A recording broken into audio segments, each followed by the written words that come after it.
కూటమి ప్రభుత్వం వచ్చి ఏడాది గడుస్తున్నా పీఆర్సీ నియమించలేదని విమర్శించారు AP JAC Amaravati association chairman Bopparaju Venkateswarlu. ప్రభుత్వ ఉద్యోగుల గురించి ఆలోచించడం లేదని ఆగ్రహం వ్యక్తం చేశారు. ప్రతి ఉద్యోగి గత 2 సంవత్సరాలుగా తన ఆర్థిక ప్రయోజనాన్ని కోల్పోతున్నాడని, తక్షణమే ప్రభుత్వం పీఆర్సీని నియమించాలని డిమాండ్ చేశారు బొప్పరాజు వెంకటేశ్వర్లు.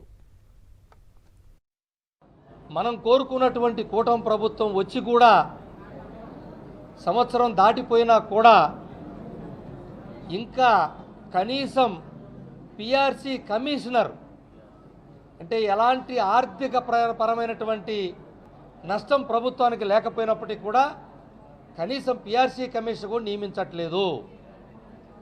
ప్రభుత్వం ఎందుకు ఉద్యోగుల గురించి కనీసమైన ఆలోచించట్లేదు అనేటువంటి చర్చ విపరీతంగా ప్రతి ఉద్యోగి నుంచి వస్తున్నటువంటి మాట. దాదాపు 1/7/2023 నుంచి ఆర్థిక ప్రయోజనం రావాల్సినటువంటి ప్రతి ఉద్యోగి గత 2 సంవత్సరాలుగా తన ఆర్థిక ప్రయోజనాన్ని కోల్పోతున్నాడు ఈ ఆంధ్రప్రదేశ్ ఉద్యోగి.